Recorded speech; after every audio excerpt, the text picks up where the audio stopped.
আসসালামু আলাইকুম রহমতুল্লাহ। আলহামদুলিল্লাহ, আশা করি আপনার সকলে ভালো আছেন। তো আলহামদুলিল্লাহ, আমিও আপনাদের দোয়ায় অনেক ভালো আছি এবং আমার যে কোয়েল পাখির খামারটা দেখতে পাচ্ছেন, তো আলহামদুলিল্লাহ মাশাআল্লাহ, আল্লাহর রহমতে আমার কোয়েল পাখিগুলোও সুস্থ আছে। তো অনেক ভাইয়ের প্রশ্ন এবং অনেক ভাই জিজ্ঞেস করছেন যে কোয়েল পাখি রানিং যখন ডিম দেয়, অর্থাৎ ডিম চলাকালীন আমরা কোয়েল পাখি কী খাবারটা দিব, এ ভাইয়ের অনেক ভাইয়ের কমেন্ট।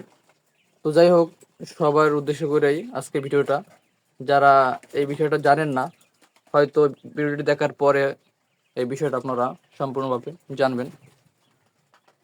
তো আপনারা দেখতে পাচ্ছেন যে আমার সামনে কিন্তু একটি খাবারের বস্তা এবং একটি কোয়েল পাখিও আঁকা আছে। তো যাই হোক, এটা হচ্ছে আপনার কোয়েল ফিড। তো এই যে লেখা দেখতে পাচ্ছেন, নারিশ কোয়েল লেয়ার ফিড। তো যারা কোয়েল পাখি নতুন খামারি হয়তো তারা জানেন না, যারা পুরান খামারি তারা তো জানেন যে কোয়েল পাখি যখন ডিমে চলে আসার সময় কিন্তু আপনাদেরকে এই কোয়েল যে আছে কোয়েল ফিড, কোয়েল লেয়ার ফিড, এই ফিডটা কিন্তু খাওয়াতে হবে। তো এটা নারিশের, তো নারিশের আপনার, তো আপনার এই কোয়েল ফিডটা কিন্তু রেজাল্ট আলহামদুলিল্লাহ অনেকটা ভালো।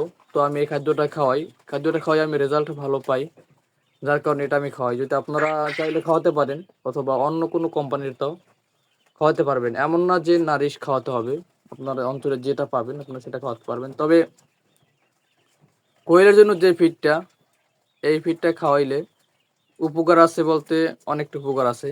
যেমন আপনার, আমি কিছুদিন আগে আপনাদের একটু দেখাই যে আমি খাওয়াইতাম লেয়ার লেয়ার ওয়ান, কারণ আমার এখানে পাখি কম ছিল। পাখি কম থাকার কারণে আমি কোয়েল ফিডের বস্তাটা আনতে পারি নাই। কারণ এখানে হচ্ছে আপনার 25 কেজির বস্তা আমাদের এই অঞ্চলে খুচরা বিক্রি করে না, যার কারণে আমি বস্তা আনতে পারিনি। কারণ পাখি তখন কম ছিল, তখন আমি শুধু যে মুরগি যে আছে লেয়ার লেয়ার ওয়ান, আমি এটাকে খাওয়াইতাম। তো আপনারা দেখতে পাচ্ছেন যে লেয়ার লেয়ার ওয়ানের যে অবস্থাটা, এটাও নারিশের।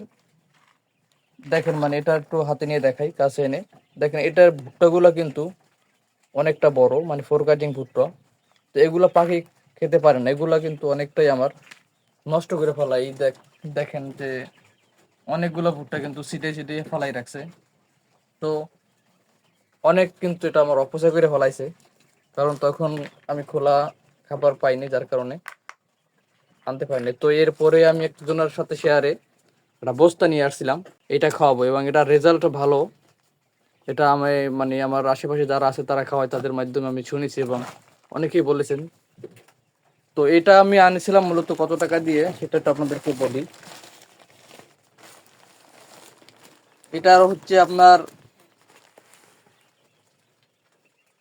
আপনার এটা বিডি বিডি টাকা হচ্ছে আপনার 1444 টাকা। তো আমি 1430 টাকায় এনেছিলাম। তো আপনারা চাইলে কিন্তু আফতাবের যে খাবার আছে, আফতাবের খাবারটা কিন্তু আপনারা চাইলে কিন্তু খাওয়াতে পারেন।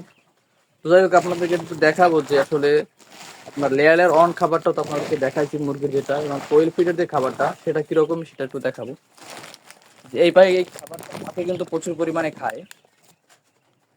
তো এই খাবারটা কিন্তু একেবারে কিন্তু গুঁড়া, একেবারে পাউডারের মতো। দেখেন, এটা কিন্তু ফালানোর মতো কোনো সিস্টেম নাই, কারণ এটা ওটা ফালাবি না, কারণ ওটা সম্পূর্ণ কিন্তু খেতে পারবে। যেহেতু ওই লেয়ার লেয়ার অন যেটা বড়, ওটা কিন্তু ফালাই দেয়, এটা কিন্তু ফালাতে পারবে না। নারিশের এটা কিন্তু একেবারে গুঁড়া। আর আপনার আফতাবের খাবারটা আমি দেখছি, কিন্তু খাবারটার ভিতরে একটু, মানে ভুট্টার একটু আস্থা থাকে, মানে এর থেকে আস্থা থাকে। তো যাই হোক, তো আমার কোয়েল পাখি সম্পর্কে যদি আরও কোনো বিষয়ে কারো জানতে হয়, অবশ্যই কমেন্ট করে জানাবেন, আমি আপনাদের কমেন্টে রিপ্লাই দেবো ইনশাআল্লাহ। তো সকলে আমার জন্য দোয়া করবেন এবং আমার খামার ভিতরে আল্লাহ তাআলার জন্য বরকত দান করেন। আসসালামু আলাইকুম ওয়া রাহমাতুল্লাহ।